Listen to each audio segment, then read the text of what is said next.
Good morning and welcome to the American Airlines Group First Quarter 2020 earnings call. Today's conference call is being recorded. At this time, all lines are in a listen-only mode. Following the presentation, we will conduct a question-and-answer session. To ask a question during this session, you will need to press star 1 on your telephone. If you require any further assistance, please press star 0. I would now like to turn the conference over to your moderator, Managing Director of Investor Relations, Mr. Dan Cravens. Please go ahead, sir. Thanks, Cindy. Good morning, everyone, and welcome to the American Airlines Group First Quarter 2020 earnings conference call. With us in the room this morning, we have Doug Parker, our Chairman and CEO, Robert Isom, our President, and Derek Kerr, our Chief Financial Officer. Also on the call for our Q&A session are several of our senior execs, including Maya Liebman, Chief Information Officer, Steve Johnson, our EVP of Corporate Affairs, Don Casey, our Senior Vice President of Revenue Management, and Vasi Raja, our Senior VP of Network Planning. The focus of today's call will be our response to COVID-19. Like we normally do, Doug will start the call with an overview of our quarter and the actions we're taking. Robert will then follow with commentary about our team members, customers, and network. Derek will then walk us through the details on our fleet, cost outlook, and liquidity.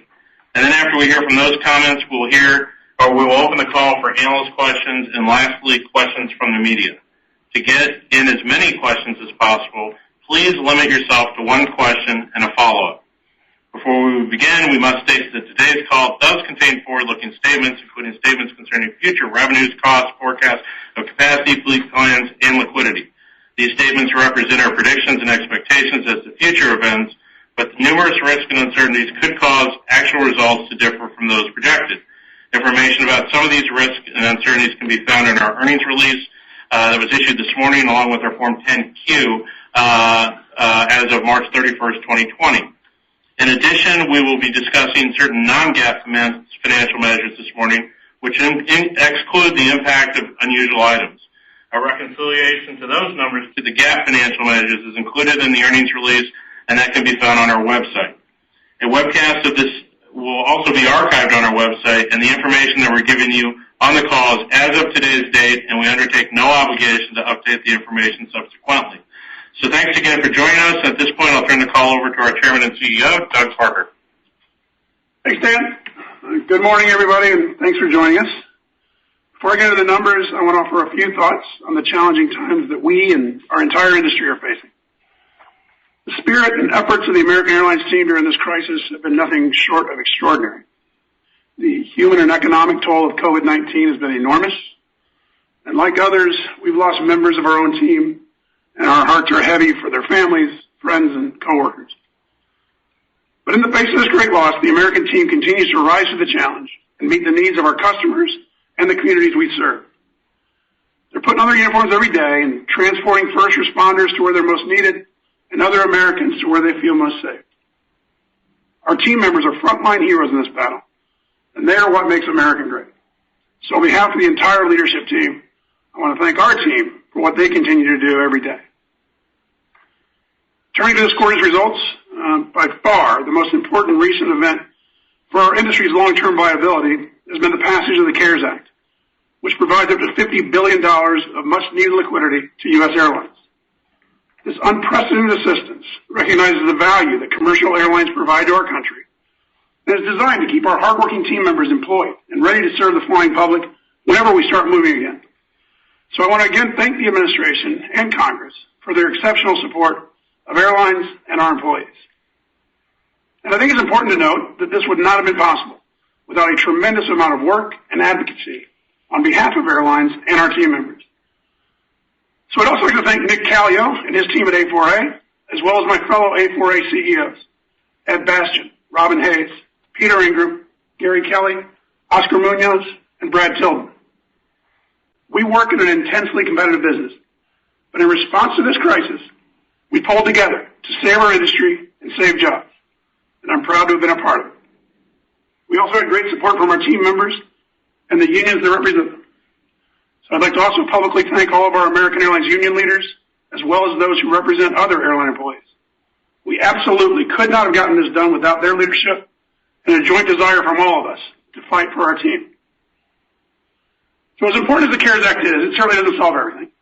CARES provides the industry the breathing room we need to manage through the worst parts of the crisis and to pay our team members that we otherwise would have needed to furlough. But it does not fix the core problem that all of us have, which is revenue generation. Industry revenues have fallen an estimated 95% year over year in April. And while no one has a perfect crystal ball, I think we all expect that recovery will be slow and demand for air travel will be suppressed for quite some time. So in this environment, there are three critical issues that any airline must manage. First, ensuring the safety and comfort of team members and customers. Second, maintaining ample liquidity to ride through a sustained crisis. And third, planning for an uncertain future. We at American are taking aggressive steps in each regard. I'll provide a quick overview, and then Robert and Derek will provide more detail on each. First, as it relates to safety, we dramatically increased the frequency and intensity of our aircraft cleaning. We're limiting seat sales on every flight, including not allowing half of the main cabin middle seats to be assigned. We've reduced food and beverage service on flights to limit contact with others. As of May 1st, we will begin the gradual ramp-up of providing customers with PPE kits, which include masks and sanitizing wipes, as well as requiring our flight attendants to wear masks in flight. Turning to liquidity. These efforts for all airlines come in two sets of initiatives, raising cash and conserving cash. On the first, American's absolute liquidity position is very strong. We ended the first quarter with $6.8 billion in liquidity, and American's share of the CARES Act proceeds is $10.6 billion, which results in $17.4 billion when you combine our quarter-end liquidity and CARES Act access. And importantly, outside of our recently arranged $1 billion 364-day delayed draw term loan, we do not have any meaningful non-aircraft debt amortization payments for more than 2 years. So we feel confident with that level of liquidity, but in this uncertain environment, we'll continue looking for additional sources. We have more than $10 billion of unencumbered assets at our disposal, and that excludes the value of our Advantage program. Our plan is to first work with the Treasury Department to secure our CARES Act loan of $4.75 billion at attractive rates, and then explore other initiatives as needed from there. As to conserving cash, Derek will describe our initiatives in more detail, but we've enacted a comprehensive cash conservation plan to eliminate all unnecessary operating and capital expenditures. We expect this will reduce our daily cash burn rate from an expected average of $70 million per day in the second quarter to approximately $50 million a day for the month of June. As a result of all that, we expect to end this quarter with approximately $11 billion of liquidity and a significant amount of unencumbered assets still in place. And that forecast assumes little to no increase in demand for air travel throughout the quarter. Third, and perhaps the most difficult thing for airlines to do at this time, is to properly plan for the future. We're using this opportunity to make our airlines stronger in a number of ways, and we expect to emerge a more efficient and more streamlined airline. And to do that most efficiently, we need to begin making decisions soon about how large an airline we want to run in the summer of 2021 and beyond. As you all know, things like aircraft availability, pilot training, and maintenance programs do not have short planning horizons. Now, that's always been an issue in our business, but today those capacity plans are severely complicated by the extreme uncertainty regarding the anticipated level of demand for air travel, not just for the next few months, but for the next few years. So we at American decided to err on the side of being smaller than we might like rather than larger. As Derek will describe, and as our first quarter financials indicate, we made the decision to retire our entire 757, 767, A330-300, and Embraer 190 fleets, as well as certain regional aircraft. These decisions alone will reduce our 2021 fleet count by approximately 100 aircraft versus our prior plans, and we will continue to assess further reductions as we move forward. So, in conclusion for me, these are unprecedented times for our world, our country, and our industry. The uncertainty about the future weighs on everyone, and for good reason. There is no way to overstate the gravity of the situation for the airline industry, and difficult decisions lie ahead for all of us. But in the end, the leadership that got us through the CARES Act process will be the leadership that gets us through the coming months and years. Leaders who understand the importance and the nobility of what our people do, and therefore work selflessly in support of them and side by side with them. I'm confident our industry will fight through this successfully, and I'm particularly confident that American Airlines will be among those leading the way. I am humbled and honored to be a part of the American Airlines team, and I'm incredibly proud to stand alongside them today and into the future. With that, I will turn it over to Robert. Thanks, Doug, and good morning, everyone. As Doug said, the downturn in demand for air travel has been dramatic and unlike anything we've ever experienced. Across the industry, cancellations have rapidly outpaced new bookings. While we have faced dire circumstances in the past, the American team has always persevered, and I'm confident we'll do so again. The safety of our team members and customers is paramount. We are taking a proactive approach to ensure that our team is safe by reducing contact points, providing personal protective equipment like face masks and gloves, and provisioning sanitizer and wipes. These steps are critical to ensure our team feels safe and can instill that confidence in our customers as well. Like Doug, I'm humbled by our team's spirit and proud to stand by them in these challenging times. American continues to provide critical air service to those who need to travel during the pandemic. From the outset, we have met or exceeded CDC guidelines and will continue to coordinate with public health officials on all health and safety requirements. To enhance our already thorough cleaning process, we've implemented additional safety measures to ensure aircraft cleanliness and to accommodate social distancing.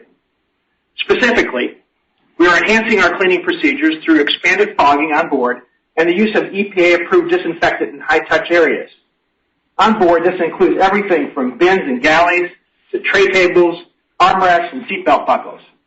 At airports, it includes the gate areas, ticket counters, as well as other areas frequented by our customers and team members. We've also purchased face masks for frontline team members and made them required for flight attendants starting May 1st. And we have started distributing sanitizing wipes or gels and face masks to customers. This will expand on all flights as supplies and operational conditions allow. And to that end, American Airlines strongly encourages customers to wear face masks when they travel. Additionally, we have temporarily relaxed our seating policies and adjusted our airport procedures. Through May 31st, American will limit the number of passengers on each aircraft. We will not assign 50% of main cabin middle seats on every flight, and we'll use those seats only when necessary. Our team will also reassign seats to create more space between customers or to accommodate families who need to be seated together. We're also using stanchions to encourage social distancing at gates, ticket counters, and we've reduced onboard food and beverage service to limit contact. To give customers as much peace of mind as possible when it comes to planning travel, we've extended waivers to anyone who has travel occurring through the end of September, allowing them to change plans and travel through December 2021 without incurring any change fees. Additionally, we have waived change fees for customers who purchase new tickets by May 31st, 2020 for future travel. And for our corporate customers, we've introduced more flexible travel waivers and free name changes. We recognize the interruption of travel for most people, so we're making it easier for our customers to earn Advantage Elite status this year. And we've extended 2020 Advantage status into early 2022 for all members. Additionally, we have extended all paid Admirals Club memberships by 6 months. We remain committed to making sure that our customers are able to fly when they want to fly, they feel safe and comfortable, even in these extraordinary times. We've adjusted our network to meet drastically lower levels of demand, taking swift action to right-size our schedule with system-wide capacity cuts and flight consolidations across our network. We've also delayed entering several new markets planned for launch later this year. New service between Auckland and DFW, Christchurch and Los Angeles, Bangalore and Seattle will all be pushed into 2021. In addition, we have delayed the start of other new routes, including London Heathrow to Boston, Tel Aviv to Dallas-Fort Worth, Casablanca to Philadelphia, and Krakow to Chicago. While we have reduced our schedule dramatically, we have started operating cargo-only flights in March to transport critical goods between the U.S., Europe, Asia, and Latin America. These are the first cargo-only flights American has operated since at least 1984. We are currently able to transport more than 6.5 million pounds of critical goods weekly on our cargo-only flights, and we'll look to further opportunities to expand the service and bring medical supplies and protective gear to the areas that are most in need. While we continue to provide essential air service to those who need it most right now, our team has also extended their service outside the operation. Team members have donated more than 100 tons of food in several of our hub cities, distributed thousands of supply kits to patients and healthcare workers, and sent care packages to U.S. military members in quarantine. In addition, through our partnership with the American Red Cross, our team and customers have helped raise nearly $3 million to support our frontline healthcare workers fighting COVID-19. So in closing, we're squarely focused on getting through this period of uncertainty, and we're closely managing our capacity and costs while taking care of our team members and customers. We'll have a lot more to share in the coming months as we ramp up our operation post-COVID-19. And with that, I'll pass it on to Derek. Thanks, Robert, and good morning, everyone. I, too, would like to thank our entire team for doing an amazing job during these uncertain times. Their dedication and determination to get through this crisis is inspiring for all of us. As you saw in our press release and Form 10-Q this morning, we reported a GAAP net loss of $2.2 billion, or $5.26 per share. Excluding net special items, we reported a net loss of $1.1 billion, or $2.65 per share. We began the quarter on track to exceed our guidance. However, the COVID-19 pandemic and unprecedented drop in demand during March radically changed our outlook. Given the unpredictable nature of this event, we suspended our guidance for all of 2020. In light of the current environment, our sole focus is to ensure we have sufficient liquidity. To withstand this crisis, we have driven efficiencies in our operation by accelerating our fleet simplification plan and aligning our cost structure to our significantly lower capacity levels.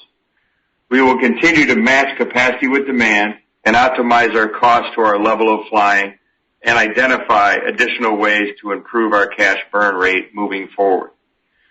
As Doug mentioned, the significant fall-off in demand has given us an opportunity to accelerate our long-term fleet strategy. We have officially retired the Embraer 190 and Boeing 767 fleets, which were originally scheduled to exit by the end of 2020. We have also accelerated the retirement of our Boeing 757s and Airbus A330-300s. Both fleets were expected to retire over the next few years. In addition, we have removed a number of smaller regional aircraft from our fleet. By removing these fleet types, we avoid significant future maintenance expense, remove complexity from our operation, and bring forward the efficiencies associated with operating fewer aircraft types. These savings include reduced aircraft sparing, reduced parts inventories, and crew scheduling efficiencies, all of which will have a significant effect on our cost structure going forward. Even with these changes, we retain the flexibility to pursue efficient growth through increased utilization or further reduce our fleet to match demand across our system and hubs. We have reduced our estimated 2020 operating and capital expenditures by more than $12 billion. In addition to lower fuel, these savings have been achieved through a wide range of initiatives, including reductions in flying and heavy maintenance expenses. Beyond just volume-related reductions, we have taken a hard line on discretionary expenditures. Specifically, we have deferred marketing, event and training expenses, consolidated our footprint at airport facilities, and reduced the use of contractors. We have also suspended all non-essential hiring, paused non-contract pay increases, reduced executive and board compensation, and implemented voluntary leave and early retirement programs to lower our near-term and long-term labor costs. While we have done a lot to address our near-term costs, we will continue to take the necessary steps to right-size our cost structure for the lower levels of capacity we expect in the near future. Finally, on liquidity, we've moved quickly to preserve and bolster our cash position. We ended the quarter with $6.8 billion in liquidity. During the first quarter, we raised $2 billion through the issuance of a $500 million unsecured note, a $1 billion 364-day delayed draw term loan facility, and approximately $477 million in aircraft financings. We were also able to reduce the pricing of our $1.2 billion term loan and extend it out till 2027. During the quarter, we also finalized the initial terms of the financial assistance we will receive as part of the CARES Act. This will come in two forms: direct financial assistance of $4.1 billion and a low interest rate loan of $1.7 billion. Separately, we have applied for a loan from the Treasury Department of approximately $4.75 billion. These funds, as well as relief on various taxes, including fuel tax savings, payroll tax deferment, and ticket-related taxes, will provide much-needed support for us to navigate this extraordinary environment. As Doug referenced, we ended the quarter at $6.8 billion in liquidity, and American shares of the CARES Act proceeds is $10.6 billion, which results in $17.4 billion when you combine our quarterly ending liquidity and CARES Act access. Importantly, outside of our recently arranged $1 billion 364-day delayed draw term loan, we do not have any large non-aircraft debt maturities for more than 24 months. We also have additional sources of liquidity. We recently engaged third-party appraisers to evaluate some of the company's unencumbered assets. Based on these appraisals, we believe the value of our unencumbered assets is in excess of $10 billion, excluding the loyalty program. And we expect to pledge a portion of our assets for the secured loan we have applied for under the CARES Act. With respect to capital expenditures, we currently have committed financing for nearly all of our 2020 deliveries. Beyond this, we have removed $500 million from our projected non-aircraft capital spend plan in 2020 and another $200 million in 2021. We'll continue to aggressively pursue other opportunities, conserve cash, and working capital. As for cash burn, our average estimated second quarter burn rate is expected to be approximately $70 million per day. However, as our cost initiatives gain traction, our daily cash burn is expected to decline over time. We expect that burn rate to improve to approximately $50 million per day for the month of June. Based on our current forecast, we expect to have approximately $11 billion of liquidity at the end of the second quarter, which assumes no incremental financing beyond the government loan and little to no increase in demand for air travel. In accordance with the CARES Act, we have suspended our capital return program, including share repurchases and the payment of future dividends. In summary, we're facing a challenge that is unlike anything we have ever seen. In a short period of time, our team did a phenomenal job taking costs out of the business and increasing liquidity. I couldn't be more proud of what they have all accomplished. But we are by no means done, and we are prepared for a long road to recovery. While the situation remains fluid, we will do everything possible to protect our business and ensure American emerges from this crisis more efficient and competitive than before. And with that, I'll turn it back to the operator. Thanks, Doug. Thanks, Derek. Operator, we are ready for questions. Thank you. As a reminder, to ask a question, you will need to press star 1 on your telephone. To withdraw your question, press the pound key. Your first question comes from David Vernon from Bernstein. Hey, David. David?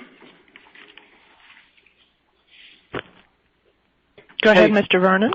Sorry about that, guys. Work from home fun.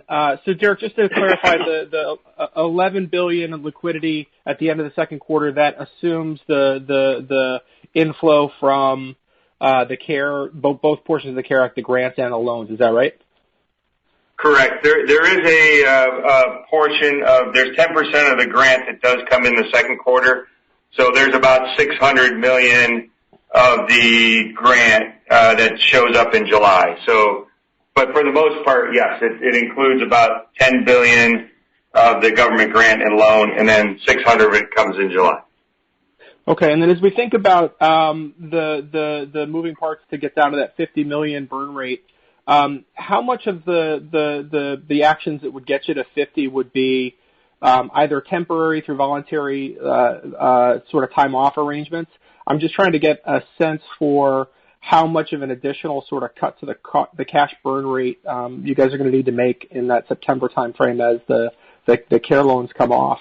Because $50 million a day, $10 billion left. It gets you to the first part of next year, but it seems like there's still some work to be done on the cost side there. Can you give us a sense for how much more you can get out of that $50 million a day? Yeah, I think I'll tell you how we get there. I mean, the difference between where we are now and where we get to is there's been a significant amount of refunds, so that has caused the number to be higher now than it has. As disbursements take hold, those take a little bit of time, so those are now starting to take hold and will stay in place as we go forward. The voluntary leaves and early outs, the early outs will be there forever. The voluntary leaves, we have some 3 months, some 6 months, some 9 months, and we believe if we need to do that in the future, we can do that again. The CapEx reductions are permanent, and those are out throughout the whole time. And some of this is reductions in departures. So, the $50 billion assumes really very minimal receipts. So the difference, I think, from a cost structure perspective, all of this is in place and can stay in place.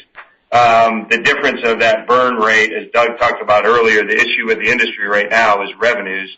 And to get that burn rate from a cost perspective, we have some more levers to go to bring it down, but the major difference in the burn rate is going to be receipts coming back and having, some revenue coming in the door versus refunds outpacing revenue and having no receipts come in the door. Yeah, and David, I would just add what Derek said in his comments to your questions, which is that $11 billion at quarter end does assume the government loan, but it also assumes we've done no other financing. So we would expect to end the quarter with still with a significant amount of unencumbered assets still in place. So there would be more to do beyond that if we need to. All right. Thanks, guys. Thanks, David. Your next question comes from Mike Linenberg from Deutsche Bank. Yeah. Hey, good morning, everyone. Hey, Just a couple questions here. So when I look at your CapEx, I guess it was $3.3 billion coming in, and Derek, I think you indicated that $500 million of non-aircraft will be taken out. So I think it was 1.6. We're looking at about $1.1 billion of non-aircraft CapEx. If you could just talk about what that $1.1 billion is, and then the $1.7 billion of aircraft CapEx, you indicated that it's already funded. Presumably, those aircraft deliveries are actually cash accretive. Can you talk about how that's structured? Thanks. Yeah, I'll take the second one first. The answer is yes, they are cash accretive. They're 100% financed, if not more. So all of those, we do plan on taking all of those deliveries, and they are positive to the 2020 forecast. Most of the deliveries are in the back half because they're MAXs that have been pushed out, but those are all cash accretive as we go forward. As far as the CapEx, we're down to about 1.1. We've cut out everything that we can. The biggest project that's in the CapEx is our consolidating the fleets and making sure that the configuration on both of the fleets is the same. That project is going to continue, and we are going to, with the aircraft on the ground, we'll have the ability to speed that up a little bit. So we don't plan on pulling back on that project because I think it's very important for our operation. It's very important for the team to get that one done, and that takes up at least 40% of that CapEx. The rest of it is just mandatory stuff we have to do with parts. There are some other IT projects that we still like to move forward with, and those are involved in that. But that's kind of the gist of where we are at. Anything that doesn't have to be done, any type of facility things that don't have to be done have all been taken out of the capital plan for the next 2 years. Okay, great. And then just my second question, just on the fleet, your 950 airplanes mainline, I think you identified close to 100. That said, you have a relatively new fleet, and so when we look at the next 850, fleet reductions become a bit more difficult since you have a lot of new airplanes. And so I'm curious, what would you target next? And just sort of a nuance there, the A330s, you're pulling out the 300s, but you have 15 200s. Are those airplanes next, or is it more about just the way that they're financed and the lease agreements? Thanks for taking my question. No, I think there's two fleet types that we've looked at that is just a question of the timing of the return, and do they come back depending on where we are. So the flexibility, as you talked about the 332s, there's 15 of those. We have 737s. There's 42 older aircraft that we've looked at. So those are a couple of the areas that we would go. we have lease expirations of 26 in 2021 and 21 in 2022, so those are out there. So I think, and we do have some older A320s that you could look at, but I think there's the levers to go down farther, and the 332 is more fleet simplification for sure if you went down that path, but as you said, they're financed out a ways. But we're looking at those are the fleet types that we're looking at as we go forward, and then maybe you have some lease expirations that you let go next year. And Derek, 50-seaters, a corresponding amount of 50-seaters as well. Yep, okay, good point. All right, thanks, everyone. Thanks, Mike. Your next question comes from Jamie Baker with J.P. Morgan. Hey, good morning, everybody. I'm sure negotiations are going well, or you wouldn't have put the government loan in your liquidity build. But is there a plan B in case the Treasury turns you down? And as a follow-up, have we also confirmed with Treasury, and I may have just overlooked this, that 100% of the proceeds could be drawn all at once?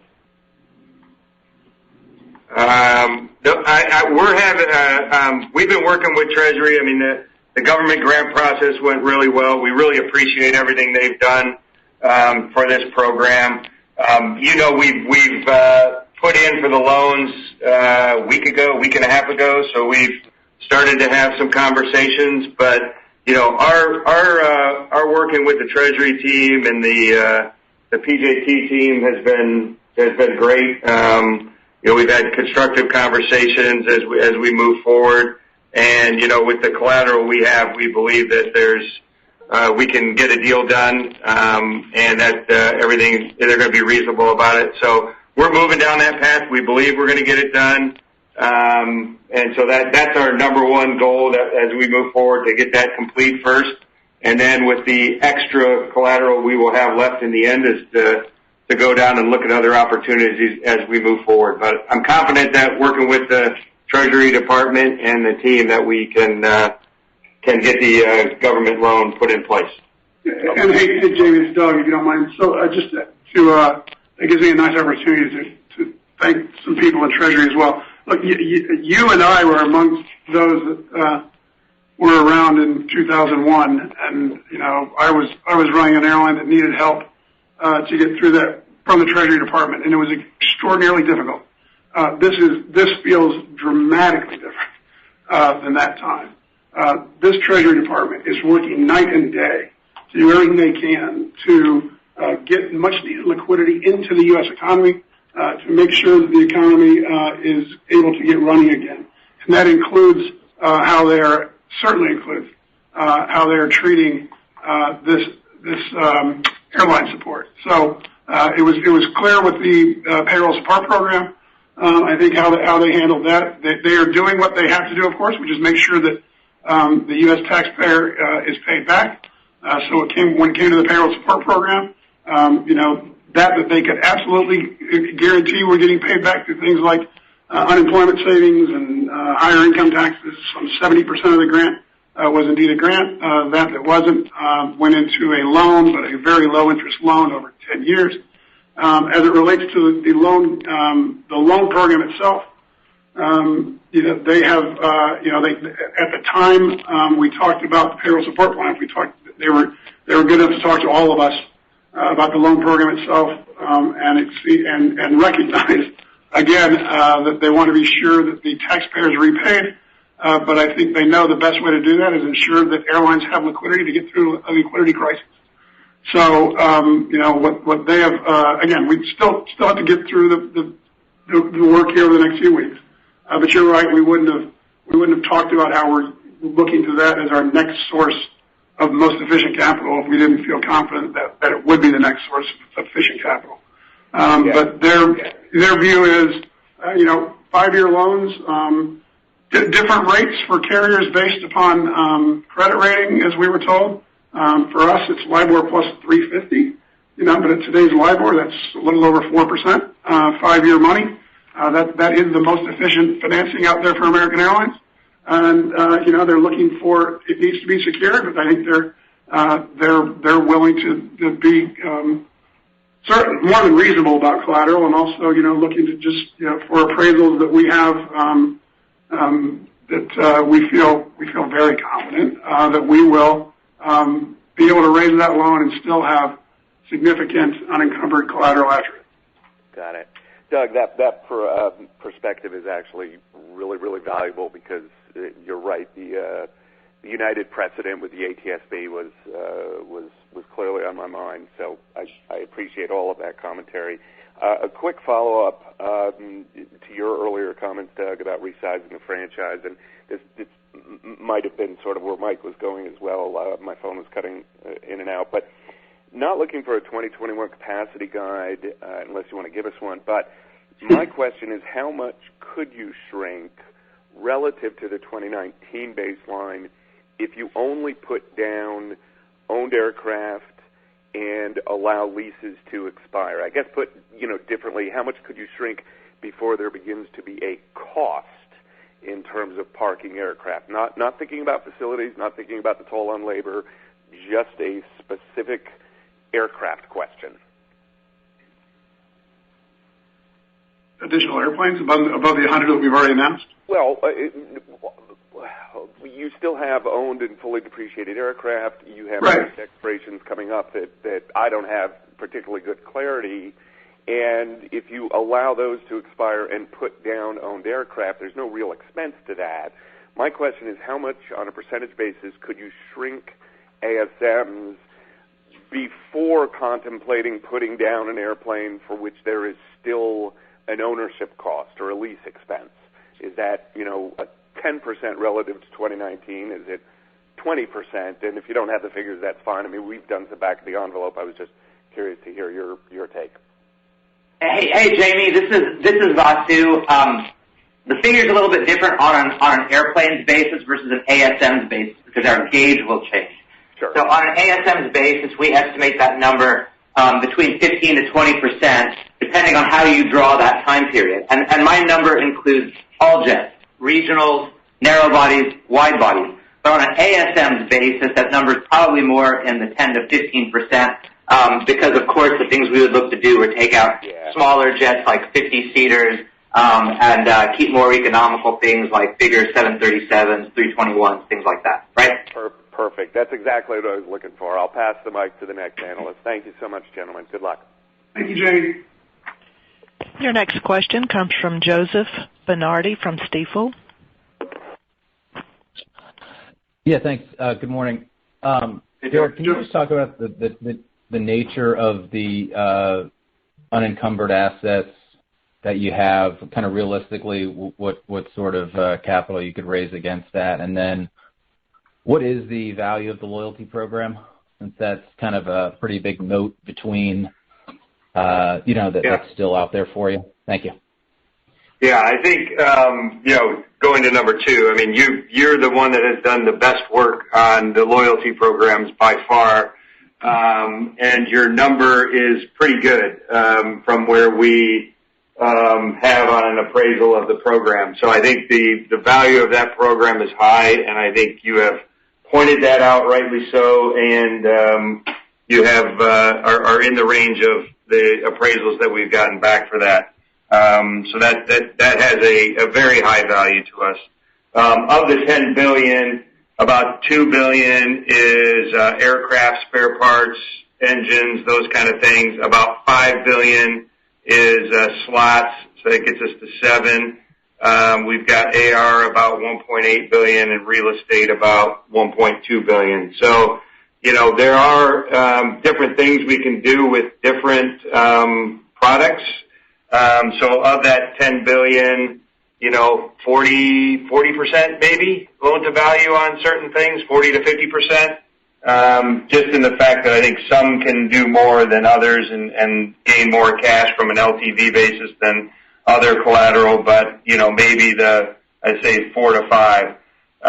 We also have in our slots, gates, and routes 364 deal that we have to refinance at some point in time. There is $4.4 billion of collateral in there, which will be used at some point in time to refinance and probably do a bigger transaction as you combine that with other collateral that we have. Okay, yeah, that's helpful. And then maybe for Vasu, what is getting as much smaller as you think you might be on the other side of this mean for the hub structure of the network? Thank you. Yeah, thanks for the question, which I'm going to interpret to mean, does this mean that we shrink hubs or eliminate ones? And so let me be very direct about this. We have no plans to close any hubs. In fact, far from it. As we see this, look, the core of our customer proposition is providing connectivity, and indeed, that is something that we do not just versus all other airlines, but even all other network airlines. We are uniquely good at providing connections from customers in small cities across the Americas, North and South America, that connect them to the global marketplace. So as dark and daunting as this crisis is the moment for real clarity. And so this is not about dismantling our customer proposition, but sharpening it and refocusing it. And so with that in mind, the way we are thinking about trying to get a lot of the same value that historically people try to wring through hub closure is first and foremost, as Derek and Doug mentioned, through fleet simplification. Right, which is big. If we just take out fleets, of course, you take out direct expense. But when we simplify away fleets, then you take out more intractable expenses like indirect costs of parts and tooling, fixed overheads, things like that. But importantly, that makes the airline a lot more lean and a lot more nimble, a lot more capable of being able to move fleets around markets, respond to a recovery when and if it comes, and do many of the things that have been difficult for us to do, frankly, over the last 4 or 5 years.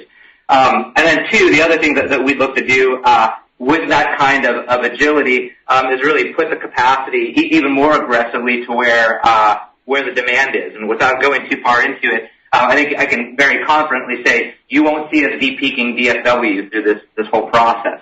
In fact, far from it. And then the third thing, which is really different from past crises for us, is really the power of our partnerships here. Because, now we have things such as our growing partnership with Alaska on the West Coast, that in a lot of markets that are challenged, that our growth is inhibited because of constraints on slots or gates or routes. What we're now able to do is offer the customer a much larger network that can compete with bigger rivals in oftentimes unwinnable markets. So that means that we should be able to see that in higher quality revenues for American Airlines, at a lower amount of investment.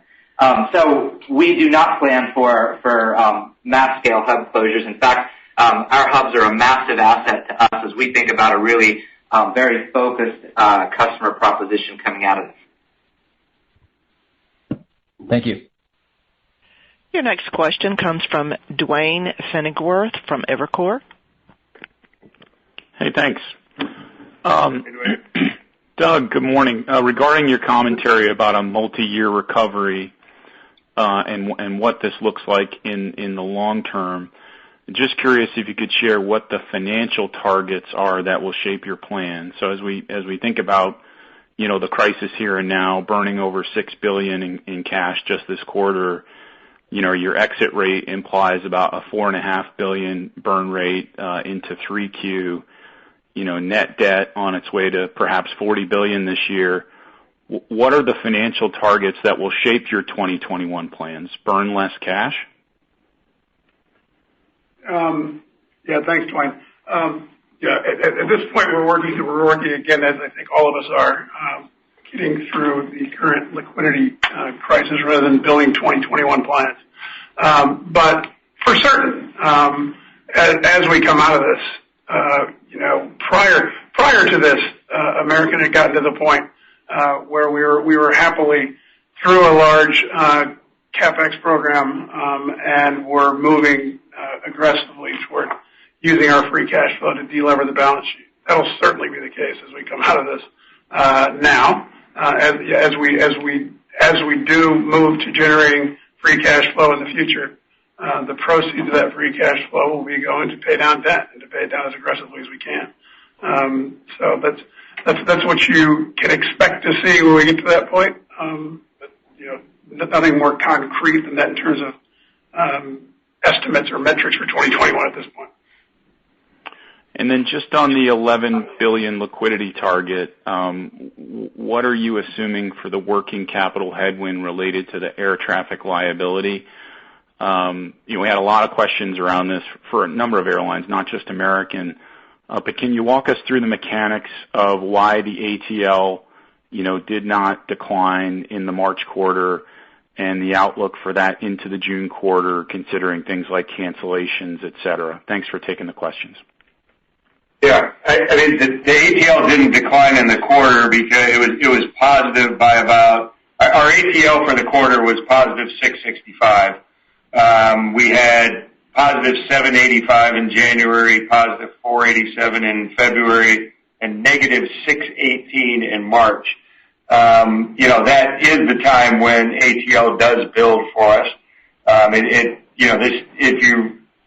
didn't even really hit until middle of March. So those two happened. We did have refunds during the quarter of about $900 million. So we did have ATL grow. We had refunds of $900 million, really driven by sales in the first 2 months of the time period.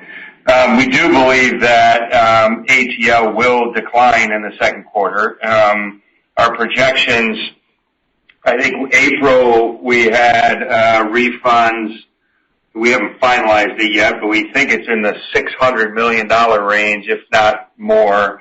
And we do project about 400 in May and about 200 more in June. So the quarter is going to be hit by, some $1.2 to $1.3 billion worth of refunds. And that is built into the daily cash burn numbers that we gave you. That's why we talked about receipts being really low in a 50 or the $70 million a day daily burn. So that is built in. We do have an ATL that we think is going to be negative, but in the first quarter it was positive, really, because as we entered March, things looked really good from where we were. And I think for all people, that was pretty much the same picture. We just had the burn coming in March. Very clear. Thanks, Derek. Yep. Your next question comes from Hunter Kay from Wolfe Research. Good morning. Thanks for getting me on. So I know this is kind of a follow-on to the question. I want to talk about 21, but I mean, how do you plan on digging out of this debt pile here, Doug? I mean, based on what Vasu said, it doesn't seem like you guys are going to be really, gutting costs. So, I mean, pragmatically speaking, like, how do you dig out of this debt pile? How do you generate that free cash flow once you get through this crisis? Through earnings. We were nicely forecasting positive free cash flow prior to this. We need to get back to a point where we're generating free cash flow in the future. As we do that, like I said, we'll use that to pay down the debt over time. As Derek noted, while we do indeed come out of this with more debt than we would have liked, as it relates to the actual cash flow situation regarding the debt, we don't have any major amortizations for the next couple of years.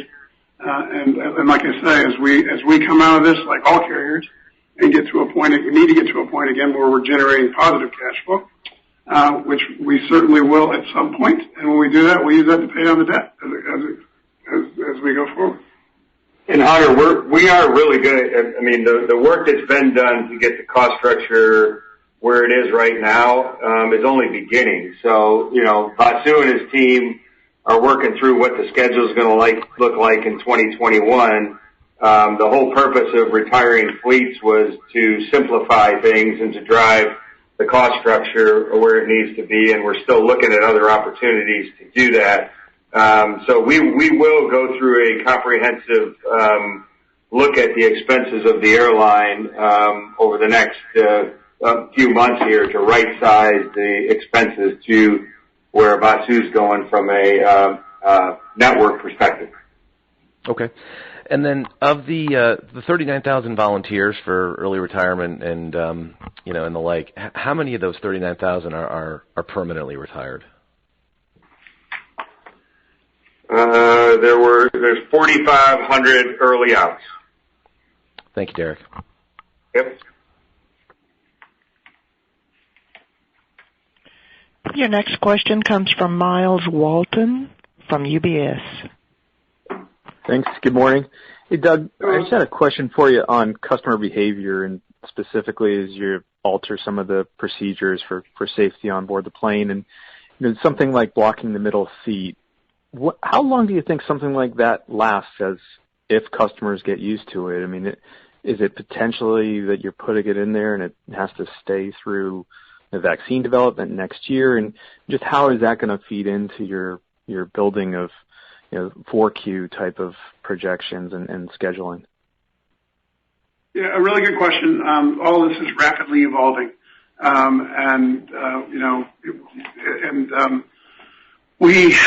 Today it's not much of an issue, obviously. Sure. Over 80% of our flights, I think, are going out with lower than 25% load factors. So that constraint comes into play on a very, very rare basis. So we think it's the right thing at this point in time. I can't really answer your question other than to tell you it'll continue to evolve over time. Today what we're seeing is much more of a push toward facial coverings to give customers a level of comfort. We certainly are strongly encouraging that, and indeed, as we said, we'll soon tomorrow begin providing customers with masks to strongly encourage that they use them. So we'll see. Right now, we think that's an important part of the message to our customers to know that we're not going to have every seat on the airplane filled. There will be some seats available for those that require it. So we think we as other airlines right now think that's an important part of the messaging. But again, we'll see where that evolves over time. Okay. I don't know if I can answer any better than that. No, that's fine. It's just a slippery slope when you start to put something in place. You don't know exactly when to peel it back. I just wondered how you were thinking about it. And then maybe just a clarification on the CARES loan. How much of the encumbered assets are you proposing to pledge against that, so we can know kind of quarter end what your unencumbered assets are? Thanks. We don't know yet. I mean, we're still working with the Treasury to finalize that. So it hasn't been determined, and we'll just continue to work with them on what the right collateral value is for the $4.75 billion loan. Yeah, but again, I'll just reiterate what we said. Of the $10 billion plus the Advantage program that we have available today, we certainly expect that we will have ample collateral available for the Treasury Department to feel good about their $4.75 billion loan being secured and still have significant unencumbered assets after that process. All right. Thank you.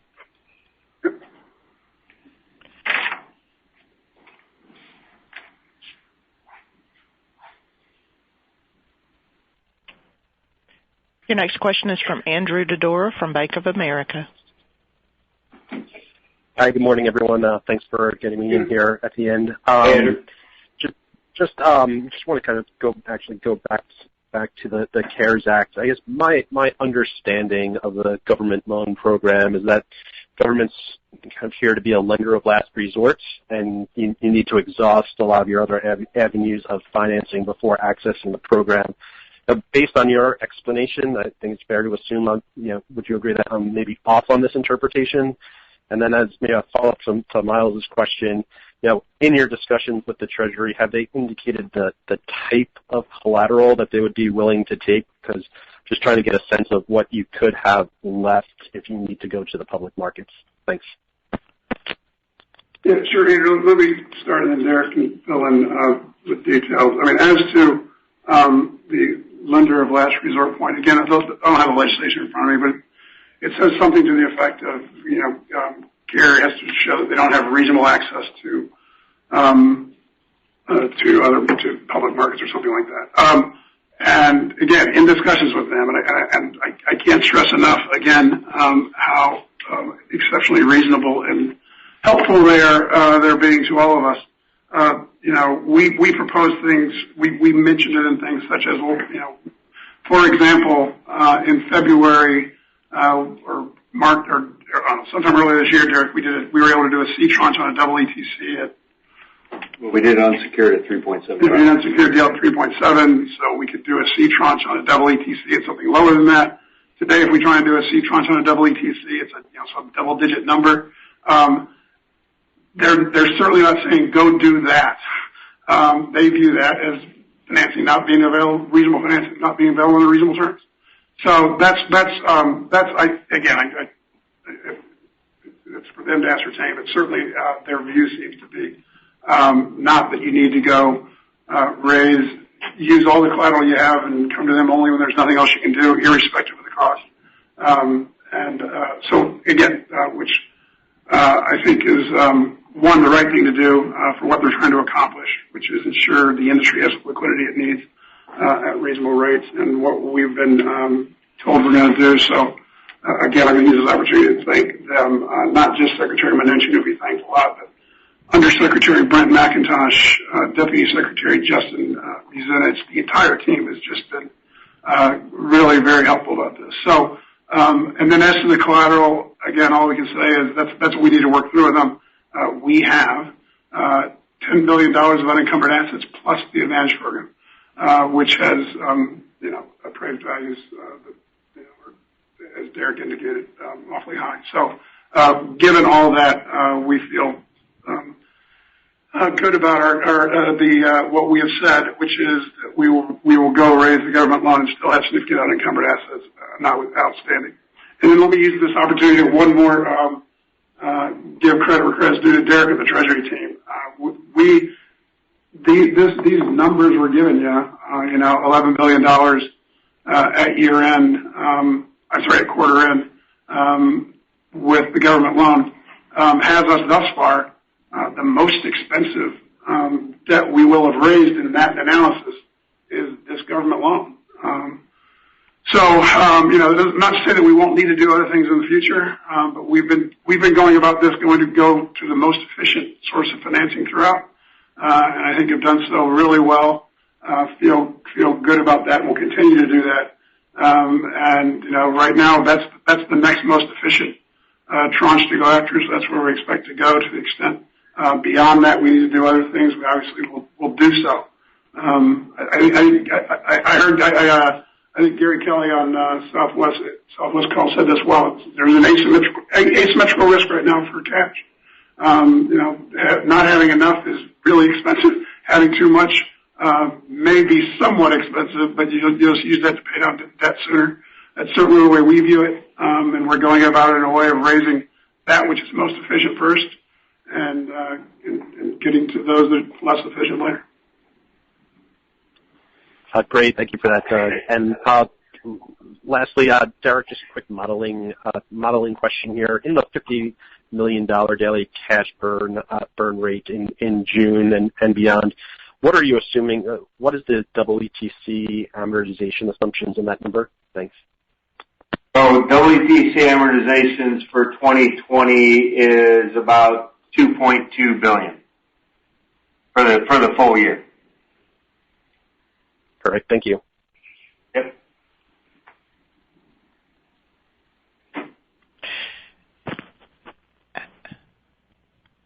At this time, we will take questions from the media.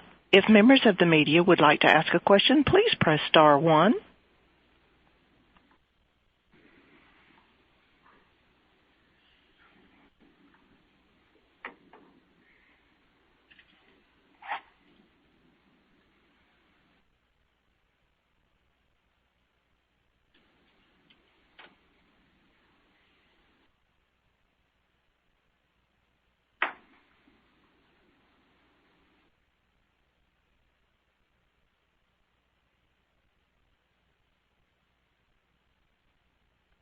Your first question comes from Allison Sider from Wall Street Journal.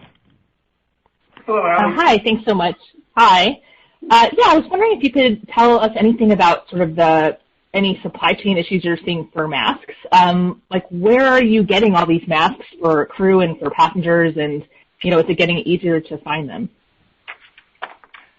Hey, Allie, it's Robert. I'll give you what we know. Look, there's a lot of planning that goes into provisioning masks and sanitizers. And when we contemplated making changes to our cleaning programs and also any type of amenities for our customers, things have changed rapidly in just 2 or 3 weeks. So as we take a look forward with sanitizer, we see ample supplies. With masks, it is an issue, a logistical issue of getting inventories to the right place. But we have sufficient quantities for our team, and as our commitment to offer masks and sanitizer to customers in flight, you'll see us rolling that out in our supply chain. It will take a number of weeks, but it's not an issue of months at this point. And so I can't point you to the exact sources of supply, but I will say that things have certainly eased. Constraints have certainly eased over the last few weeks to the point that we are able to make commitments like we have to both our team and our customers. Got it. Thanks. And I mean, we've heard, I know you can't say exactly where, but we've heard of other airlines, having to go to Asia or to China in particular to get masks. Is that kind of where some of the sourcing is?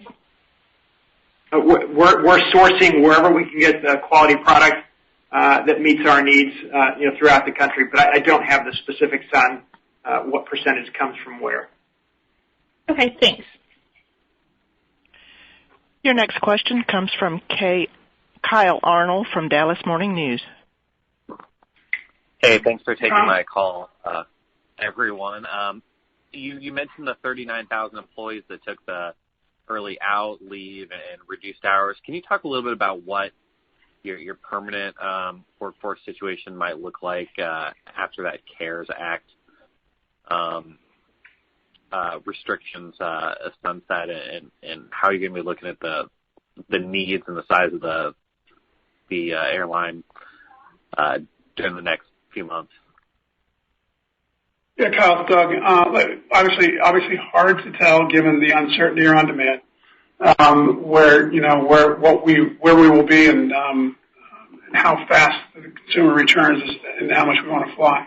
But certainly, given what we announced today with the retirement of all these aircraft, we will emerge from this in the fall with a smaller airline than we had anticipated prior to the virus, of course, and go into 2021 as a smaller airline. So we will most certainly, irrespective of where demand is, go into the fall with more team members than we have worked for, which is a challenge for certain.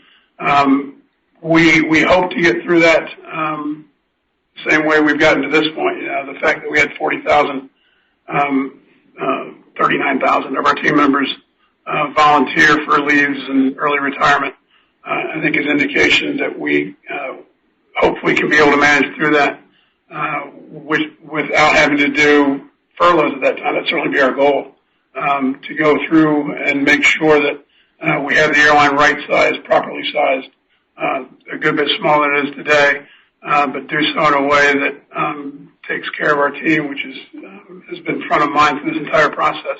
So we'll look to do that. But yeah, those decisions are things we're going to have to make as we get to that point. And that's a goal at this point, one that I hope we can meet, but not a certainty.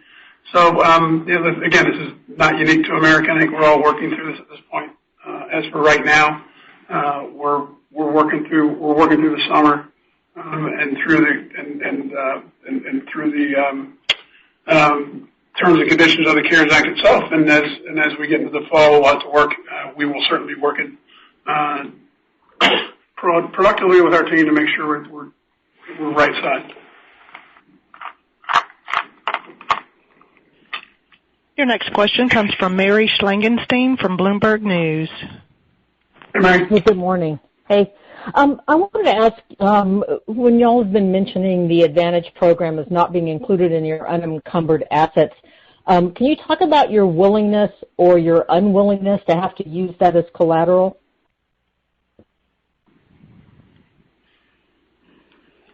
Yeah. Derek, do you have anything for Mary? No, I think there's willingness to use all of our collateral that is necessary for us to, increase the liquidity to where we need it to be. Yeah, it wouldn't bring interest rates on the program if that's what you're asking or anything like that. If indeed that is an asset that we can use to raise much needed liquidity this time, we're absolutely willing to consider it.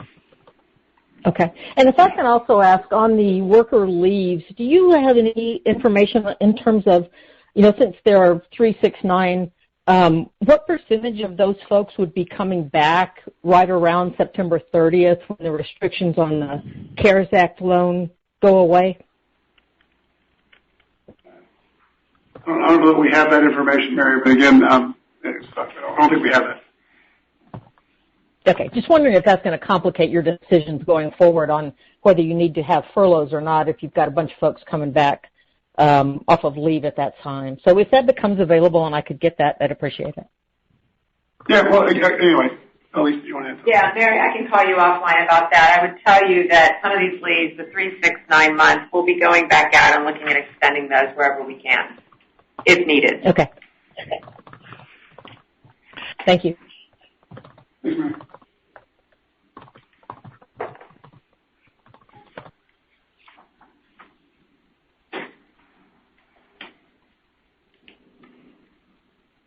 Your next question is from Leslie Josephs from CNBC. Hi, good morning. Thanks for taking my question. On the open labor agreements, how does coronavirus and then this need to be a smaller airline affect those? And as you think about furloughs, how do any of the existing labor contracts affect those discussions? The existing labor negotiations, flight attendants and pilots, we're in negotiations with. Those negotiations, obviously, has an impact on those as we all work on the pace of those negotiations. We'll still continue to talk and work through those to the extent we can. But right now, all of our team is working to take care of our team members through this issue. So nothing to report about those moving forward beyond where they were at this point. And again, as it relates to the labor contracts, as I said, our goal is to get through this without furloughs to our team. I'm sure our unions would support that goal, and we'll work together to figure out hopefully ways that we can do that, so that we have the workforce right sized, but have those that want to avail themselves of leaves or early outs doing so, and those that need to be working doing that as well. So we'll work with them on that.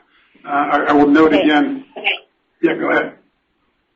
And on the leaves, do you have any sense of why so many people are taking those leaves? Is it childcare? I can't go to another airline now, but yeah.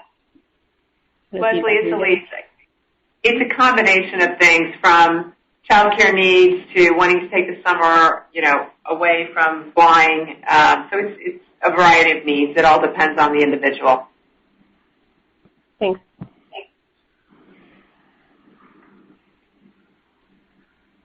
Your next question comes from Edward Russell, PPG.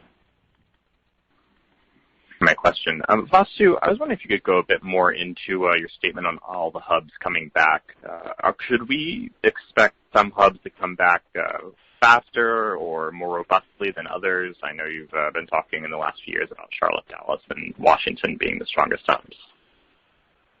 Hey, Ned, thanks for the question. It remains to be seen, quite frankly. As Derek mentioned, we're just now starting kind of a clean sheet exercise for what 2021 might look like, and so I couldn't tell you with a lot of clarity. But for right now, as you look at our schedules, clearly we have our biggest connecting complexes that are out there, primarily so that we can serve the vast majority of communities under the CARES Act with a minimum of resource expenditure. And so that's all you kind of see in our existing schedule to date, and everything beyond it remains to be seen yet. Great, thank you. And then one point of clarification, Robert, you mentioned some older 737s that could be retired. Was that, how many were they? Were they 42? I missed that number. Yeah, 42. Great, thank you.